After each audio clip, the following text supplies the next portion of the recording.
Starmer's recent interview didn't just clarify his political views, it exposed something much more disturbing and painful: his complete detachment from the real problems of ordinary people. He never cared about his bills. Starmer lives in his own, protected world, where the financial difficulties and daily worries of ordinary citizens simply do not exist. This is deeply disturbing. Listen to what he said. 5 months since you took office, you went into Downing Street. Has it been 5 months that you expected it to be? Easier, harder? Oh, it's hard. I mean, governing is hard, and we inherited a lot of problems, an economy that was broken, NHS on its knees, and we've had to pick that up and deal with it. And I took the decision that we would take the hard decisions first. I think anybody who's turned around, I don't know, an organisation or a business will tell you, and they're right, if you're really going to turn something around, you have to do the hard yards up front. Don't look at a tough decision and then leave it for a year or two. So we're doing the tough stuff.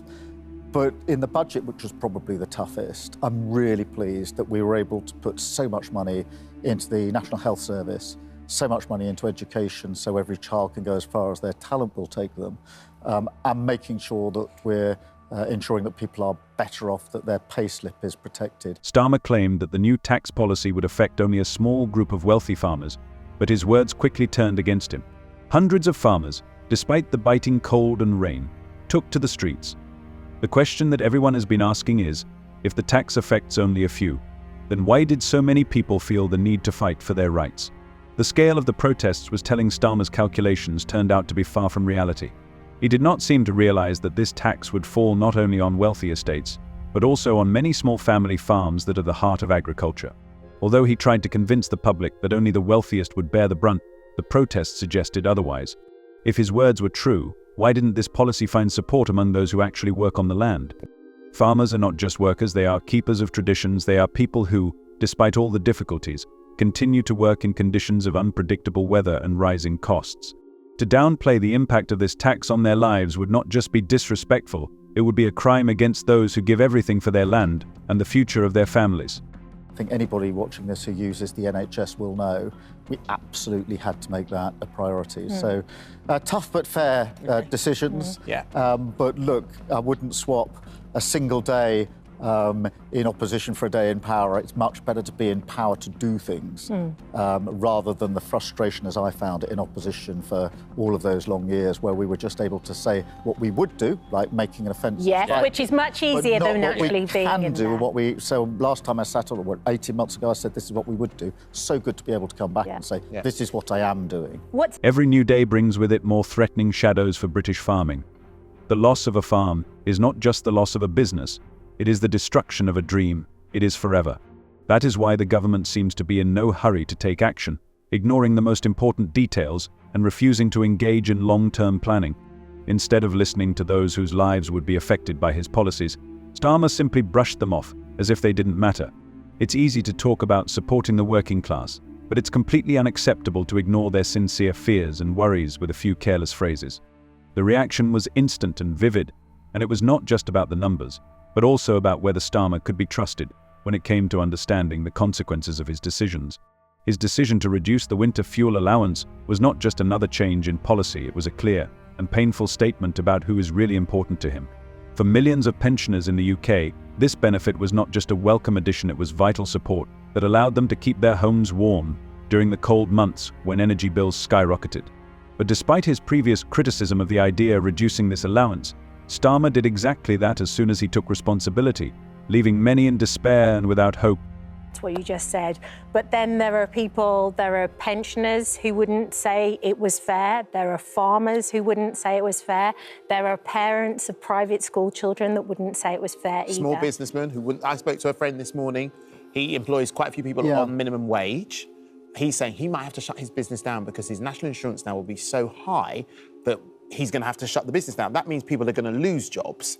How do you balance this? You know, it feels like you still compete to pay Paul. Tough. You've got to look. You have to make decisions. At the end of the day, we inherited a broken economy. For many elderly people, the loss of winter fuel supply has become a real tragedy, forcing them to make an unbearable choice between warming their home and buying necessary food. Starmer, who once condemned others with arrogant contempt for trying to cut costs, now finds himself in the same trap. This hypocrisy has caused a storm of discontent in society, especially among those who have given their whole lives to work and now face constant financial difficulties. For them, it's not just a matter of money, it's a matter of dignity, respect, and human attitude. Despite his insistent calls for cuts, people's reaction was instant and furious. How can a man who claims to protect the interests of the working class make life difficult for those who are already suffering? British society is not just statistics, it is living people with feelings and hopes, and it does not forget when it feels betrayed. Starmer's decision to cut benefits was a clear signal that some groups, such as retirees, are simply not important to him. So we had to fill that black hole. At the same time, I knew we had to put money into the health service, we had to put money into our schools, and so you have to make choices. You can't do both. You can't say, I want to fix the NHS, and we won't raise a single penny of tax.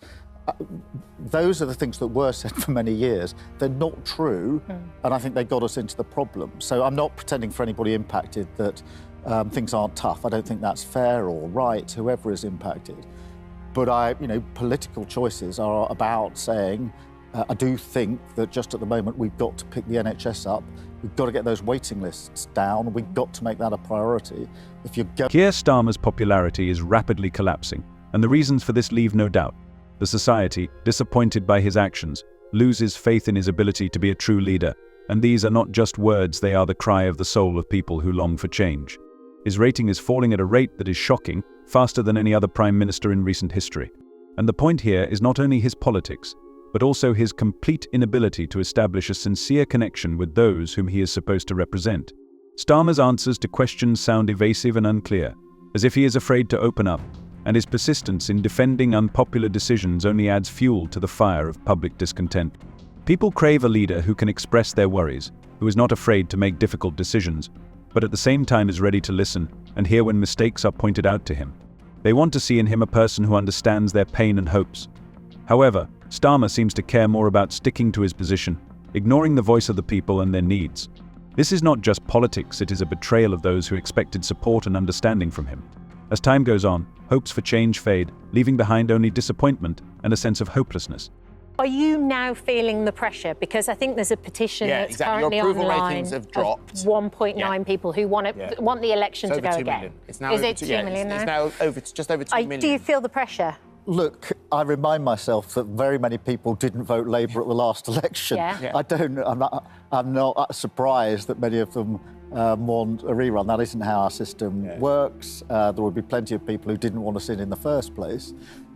So, look, what I focus on is the decisions that I have to make every day. And it's a bit like opposition. Surely you want us, the public, to trust you, to like you, to think he's the man for the job, he's doing what he needs to do.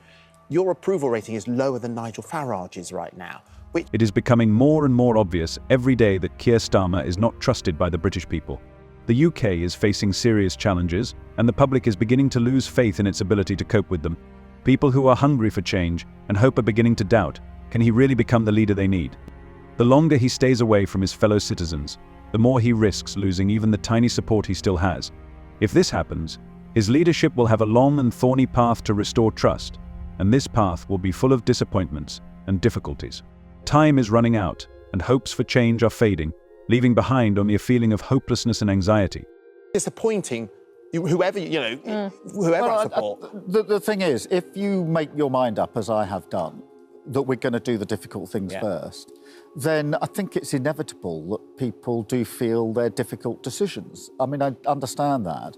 But I do think in their heart of hearts, most people know if they've, as I say, turned around a business, an organisation, or even redoing your own house, you can give it a lick of paint quickly and it probably doesn't make that much difference, or you can fix the foundations. I think people understand that if you run towards the difficult decisions, to really strip it out, turn it around, then we will all feel the benefit. While working-class families struggle to make ends meet, giving up the slightest joys and counting every penny, Keir Starmer enjoys such financial comfort that bills are just a trifle to him. This shocking discrepancy became especially apparent when the interviewer reminded that for most people, budget management and basic expenses are a real daily struggle, full of anxiety and deprivation. This only highlights his complete misunderstanding of the reality in which millions live, and creates a sense of a deep gap between his world and the world of those who face difficulties on a daily basis. What do you think about this video? Share your thoughts in the comments. See you later.